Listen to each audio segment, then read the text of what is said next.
Non, tous les élus locaux de la région ne sont pas pour un conseil unique d'Alsace. Bonjour Jean-Yves Ellenberger, vous êtes conseiller municipal de Brumath, Europe Écologie Les Verts. Et vous refusez ce conseil unique d'Alsace. Vous avez, avec d'autres élus de la région, lancé une pétition pour faire avorter le projet. Pourquoi vous vous en prenez au conseil unique d'Alsace? Le conseil unique, dans l'absolu, moi, là je parle en mon nom personnel, ne me dérange absolument pas. La question est, qu'est-ce qu'il va apporter? Aujourd'hui, et là, vous êtes sceptique. Je suis entre sceptique et plus.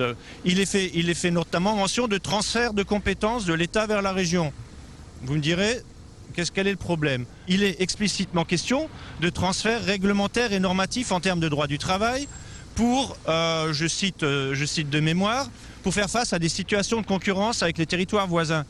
Alors, qu'on vienne me dire, quand est-ce qu'on a adapté un droit du travail pour faire face à une concurrence, et ça a été dans l'intérêt des citoyens et des travailleurs? Moi, je ne connais pas de précédent. Nous avons les plus grandes craintes en termes de droit social. Vous avez lancé une pétition avec d'autres élus du Haut-Rhin, de Wattwiller notamment. Où vous en êtes de cette pétition? Cette pétition avait un premier objectif qui, à mon avis, commence à être atteint. La preuve, c'est qu'on est là, c'est qu'on en parle. On a saisi cette initiative. L'idée, c'est que vous voulez faire avorter le projet? Faut le revoir? Il faut tellement le revoir par rapport à la situation actuelle que pour l'instant, on est sur un mot d'ordre retrait du projet. Combien de personnes ont signé votre pétition? Écoutez, on est à une cinquantaine de personnes actuellement. C'est pour nous qu'un début. C'est pas beaucoup. C'est pas beaucoup. En 8 jours, on peut pas non plus. On n'a pas les moyens de l'UMP pour faire de la communication. Vous savez que là, vous êtes un peu à contre-courant de ce que souhaiteraient les Alsaciens. Selon un sondage sorti l'an dernier, 80% ont envie de s'exprimer par référendum et 60% veulent ce conseil unique d'Alsace. Écoutez, est-ce qu'on leur a vraiment expliqué les conséquences? Est-ce qu'on leur a expliqué quels étaient les risques sous-jacents? Les problèmes de droit du travail. On parle de décentralisation et de transfert de compétences. Est-ce que tout le monde a bien conscience qu'à chaque fois que l'on a transféré ces derniers temps des compétences, l'État s'est empressé de transférer les charges sans transférer la totalité des ressources qui vont avec? Donc c'est ce genre de choses qui nous rendent profondément insatisfaits et critiques. Guy-Dominique Quesnel, président du Conseil général du Bas-Rhin, merci de nous accueillir. Qu'est-ce que vous répondez à ces critiques sur le Conseil unique d'Alsace? En gros, projet mal ficelé, il faudrait le revoir complètement. Oui, les critiques fusent avant que le projet ne soit connu, puisque pour l'instant on dit Conseil d'Alsace, création du Conseil d'Alsace. Le groupe projet va travailler d'ici jusqu'à la fin de l'année pour définir l'ensemble de la stratégie et l'ensemble du projet que nous allons proposer aux Alsaciens.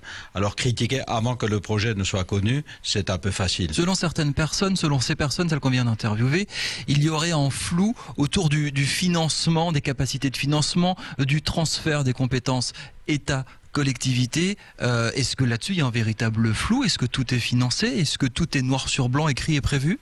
Non, absolument rien n'est financé pour l'instant parce que rien n'est décidé en termes de transfert de compétences.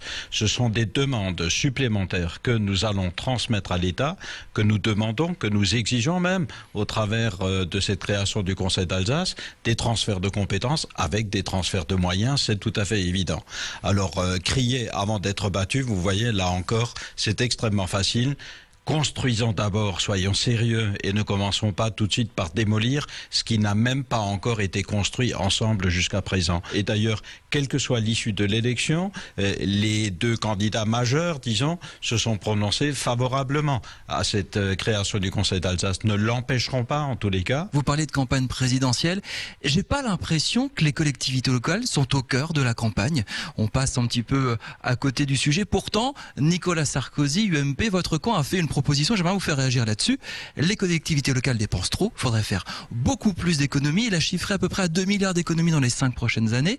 Il veut revoir le mode de fonctionnement et pourquoi pas faire un référendum sur les gestions des collectivités. Comment vous avez compris ça, entendu ce message? Je dirais, au niveau de ce qu'a dit Nicolas Sarkozy, il ne faut pas faire de généralisation. Quand on dit les collectivités territoriales, je m'inscris en faux. Ce ne sont pas toutes les collectivités territoriales. C'est vrai, vous le dites, la campagne ne porte pas sur les collectivités territoriales parce que peut-être grand public, ça n'intéresse pas trop et parce que, ma foi, la campagne a dérivé sur le côté un peu sécuritaire, etc. Mais aujourd'hui, ce qui est important, ce sont les collectivités de proximité, leur autonomie. Et moi, ce que je revendique pour le futur Conseil d'Alsace, c'est que nous ayons suffisamment d'autonomie financière. En clair, que nous puissions décider de nos recettes nous-mêmes. Aujourd'hui, je vous donne un exemple, le département du Bas-Rhin n'a plus qu'une autonomie financière de 11%. Tout le reste, nous sommes dépendants de subventions. Qui sont les dotations de l'État. Ce sont les dotations de l'État. Le reste, les 11%, c'est la fiscalité que nous décidons nous-mêmes. Nous sommes trop État dépendant, nous devons devenir plus autonomes dans notre gestion financière parce que finalement, c'est nous qui devons rendre compte devant nos concitoyens de l'utilisation de leurs impôts. Bonjour Richard Kleinschmager. Bonjour. Professeur de géopolitique. J'ai l'impression que les collectivités territoriales sont en tournant. Oui, elles ont pris de l'importance. On peut dire que là où l'État central s'occupait de tout il y a encore une quarantaine d'années, on a vu progressivement les collectivités territoriales, en particulier les départements et les régions, prendre de l'importance, avoir des financements de plus en plus importants et s'occuper davantage des citoyens que ne le faisait l'État autrefois. Est-ce que ce conseil unique pourrait faire date et servir d'exemple à d'autres régions en France sur cette unification des moyens et des compétences?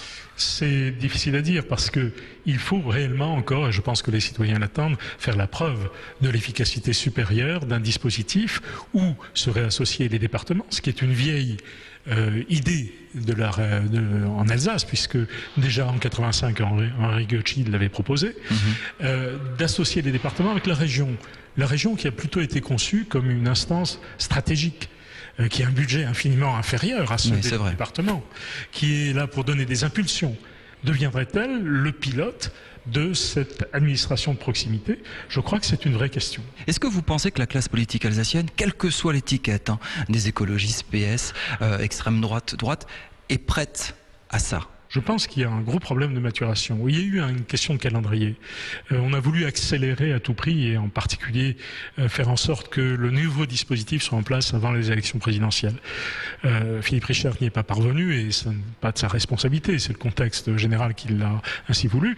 Mais ce qui s'est passé, et je dirais la résistance larvée du Haut-Rhin, est quand même un signal très fort qui n'est pas simplement un signal partisan de rejet de la majorité. C'est à l'intérieur de la majorité que le débat s'est déplacé. Et je pense que effectivement, les Haut-Rhinois voient très mal, ou d'un très mauvais œil, pour la plupart d'entre eux, sans le dire officiellement, étant un peu prisonniers et contraints par leurs engagements politiques, voient d'un très mauvais œil une éventuelle disparition d'une instance départementale haut-rhinoise, c'est-à-dire d'une instance politique qui représenterait le Haut-Rhin. Et donc, il faut trouver le moyen, si on veut aller vers une intercollectivité, de maintenir cette représentation du Haut-Rhin d'une façon ou d'une autre. Dernière question, le peuple alsacien est peut-être plus en avance. Je disais tout à l'heure en sondage, 60% des Alsaciens veulent le Conseil unique. Oui, je crois même que c'est un peu plus. Ils l'ont toujours voulu.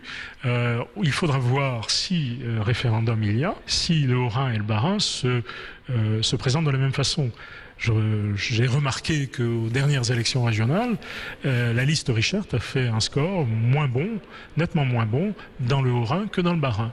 Peut-être y avait-il en filigrane quelques réserves sur les projets du président de la région Alsace. Merci beaucoup Richard Kleinschmager pour ces explications ce soir sur Alsace 20.